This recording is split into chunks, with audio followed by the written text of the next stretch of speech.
Fala galerinha do Dominantes Online, então vamos lá, olha só. A aula de hoje a gente vai falar agora, nesse momento, ainda é sobre ligações químicas, mas a gente vai falar sobre número de oxidação. Esse assunto eu dividi em duas partes e ele vai ser primordial no aprendizado de outras matérias, tá? Quando a gente for falar também de funções inorgânicas, a gente vai falar dele. Quando a gente for falar também alguns assuntos de orgânica e alguns assuntos gerais de cálculos, a gente utiliza número de oxidação ou NOx, tá? Então vamos entender o que ele significa. O número de oxidação não tem nada a ver com o número de oxigênios, tá? Isso pode ter gerado em função da origem do nome, tá? Mas o que a gente define isso é simplesmente a carga real ou aparente, eu vou explicar por que esses dois nomes, de um átomo ou um conjunto, se você quiser falar do conjunto inteiro, quem quiser saber o NOx ou o número de oxidação do conjunto inteiro, de um componente, de um átomo, na ligação. Então, assim, dependendo de como ele está ligado, ele vai adquirir uma carga parcial ou uma carga real. Essa carga aparente é quando eu estou falando de compostos que efetuam ligação covalente.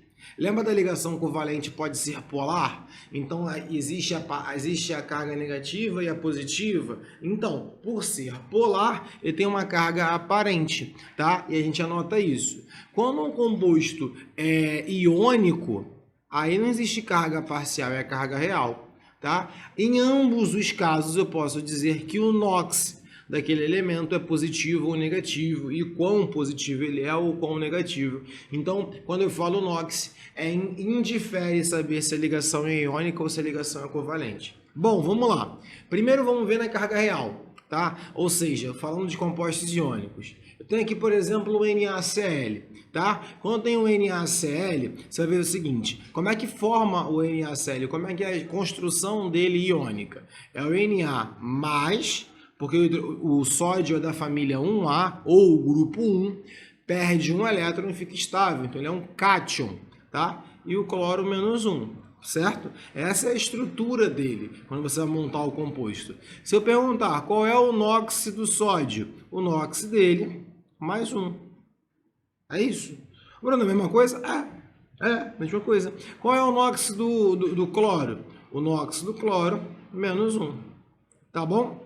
Ah, não, é muito fácil. Calma, segura que você vai entender o porquê eu preciso utilizar isso mais à frente, tá? A ideia da utilização do NOx, já deixando um pouco já sobre isso, é que a gente chega a um momento onde eu consigo calcular e identificar o NOx sem precisar me especializar ou entender que tipo de ligação eu estou falando, tá?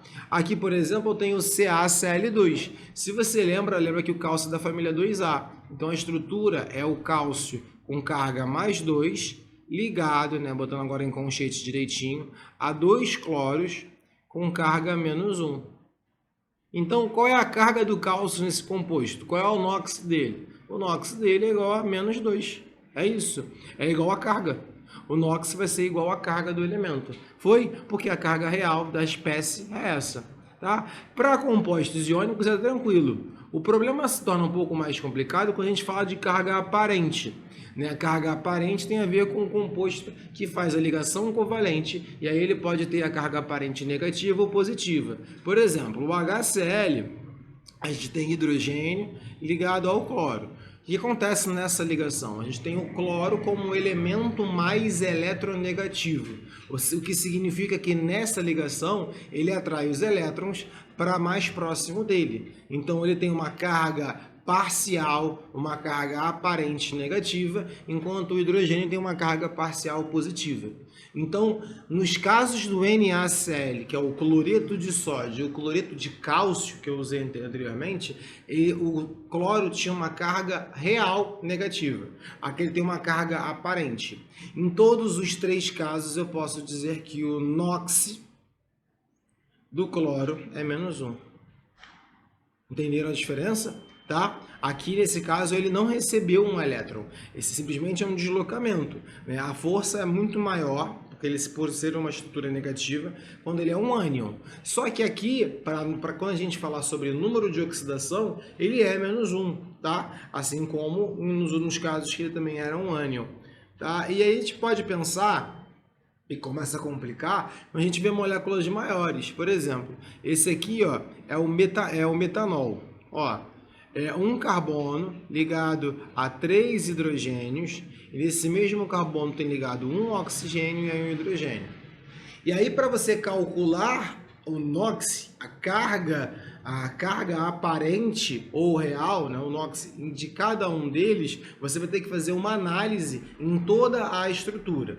Deixa eu só colocar aqui no cantinho para você lembrar. A eletronegatividade do carbono é 2,5, a do hidrogênio é 2,1 aproximadamente, e a do oxigênio é 3,5, tá? Só para você entender quem é mais eletronegativo que quem. E aí eu vou pegar uma outra caneta para não ficar muito diferente. Se eu coloco nessa ligação entre hidrogênio e carbono, quem é o elemento mais eletronegativo? Não é o carbono? Ok, então significa que nessa ligação o hidrogênio é a carga aparente positiva. Eu vou colocar assim, tá? Para não ficar desenhando aquele sinal de carga parcial várias vezes. E já o carbono é a carga negativa.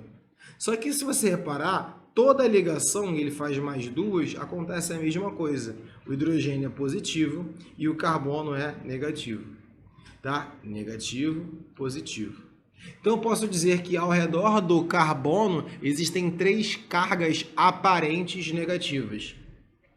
Porque cada hidrogênio fica com uma carga aparente positiva. Sacaram esse detalhe? Então eu posso dizer que esse hidrogênio tem um NOx mais 1, igual ao do outro. Beleza. Agora, esse carbono eu não fechei, porque falta uma ligação dele. E essa uma ligação que ele faz, eu vou colocar até de outra cor aqui agora, vou colocar de verde. Essa outra ligação que ele faz, responde para mim, é com o oxigênio, certo? O oxigênio não é mais eletronegativo? Então ele puxa os elétrons para ele. Se ele puxa, quem fica negativo? O oxigênio. Quem fica positivo? O carbono. Pera aí, Bruno, buguei. Ele está negativo e positivo? Ele tem 3 cargas. 3 cargas negativas e mais uma positiva. Então, se eu quiser falar o NOx do carbono, o NOx será menos 3 mais 1, menos 2. Né? O NOx dele é menos 2 dentro desse composto. Tá? E o próprio oxigênio. O oxigênio também, olha só. Aqui ele puxa a carga negativa para ele, desenhei aqui. E com o outro hidrogênio também, porque ele é mais eletronegativo. E o hidrogênio? O hidrogênio ficou positivo. Então, Bruno, o que você quer dizer com isso? Pronto, eu determinei o NOx ou a carga de cada um dos átomos dentro desse composto. E uma curiosidade bem legal que é a prova real, e eu vou falar isso melhor na próxima parte. Você consegue reparar que você fez certo, porque se você somar a carga, o NOx de todo mundo dentro do composto vai ser igual a zero. Porque na molécula o somatório tem que ser igual a zero. Por exemplo, tem quantos hidrogênios nessa estrutura? 4. Todos os hidrogênios foram polo positivo da molécula, então a carga fica mais 4. Além dos hidrogênios, temos também quem? O carbono. A gente viu que o NOx do carbono é menos 2. A gente viu o oxigênio que faz 2 ligações e ele é o polo negativo das duas. Então, menos 2 também. 4 menos 2, menos 2, 0. Sim, a molécula em si é neutra. Tá? Não quer dizer que ela não seja polar. Bom, e aí eu coloquei uma outra molécula para complicar mais nossa cabeça. Que molécula eu coloquei aqui? Agora eu botei o ácido acético. Deixa eu colocar aqui primeiro aqui para vocês visualizarem. Olha, eu quero mostrar uma propriedade no cálculo de NOx que é presente no carbono, tá? É aqui dupla OH. Como é que você vai fazer isso? Mesma forma que tu fez o outro. Só que aqui, olha só, agora tu já sabe que entre carbono e hidrogênio, quem ganha? Carbono. Carbono. Carbono. Entre carbono e carbono, quem ganha? Ninguém. É empate. Entre carbono e oxigênio, quem ganha? Entre carbono e oxigênio, quem ganha é o oxigênio, mas são 2 ligações. Então ele puxa 2 pares de elétrons, ele puxa 2 elétrons do carbono. Aqui também, ó, para cá. E no caso do oxigênio com hidrogênio, setinha para o oxigênio, tá? Não sei se eu falei rápido demais, mas eu estou apenas utilizando o conhecimento que a gente já viu no outro slide, tá? Bom, vamos lá. Quando a gente fechou essa situação aqui, o que a gente vai fazer? A gente vai fazer de uma forma diferente. Eu coloquei mais e menos, não coloquei? Mas vamos olhar vamos olhar para o hidrogênio primeiro. Tem setinha no hidrogênio? Tem. Essa setinha sempre está indicando para o elemento mais eletronegativo. Essa setinha está indo para o hidrogênio ou está saindo do hidrogênio? Está saindo. Então ele é mais um. Beleza. O cloro, cismei com cloro. O carbono que está nele, o carbono está recebendo as setinhas? Está quantas? 3. Cada setinha recebida menos 1. Então esse carbono é menos 3. Porque a ligação carbono e carbono não conta. Ambos são de mesma eletronegatividade. E o que é interessante é que o outro carbono também é 3, mas tem 3 setas saindo dele. Então é um carbono 2, ele é mais 3. Tá? Interessantíssimo. Oxigênio sempre vai ser menos 2 nesse caso. Hidrogênio mais 1 de novo. Tá? Então assim, quanto maior a complexidade da molécula, mais difícil se torna para calcular o NOx. Porque primeiro eu preciso saber montar essa molécula, e segundo eu preciso das eletronegatividades. E terceiro, uma paciência para conseguir calcular esses valores. Tá? Então o que eu vou falar? É só uma dica. É muito comum nesses compostos orgânicos, tá? Como o ácido acético, a gente fala do NOx médio, que eu também já vou ensinar. Então, por exemplo, nesse caso é até interessante, porque qual é o NOx médio entre eles? O que seria o NOx médio? Somar todos os átomos de carbono e dividir pelo número de átomos de carbono. Seria menos 3 mais 3. Isso dá igual, dividido por 2, isso dá 0.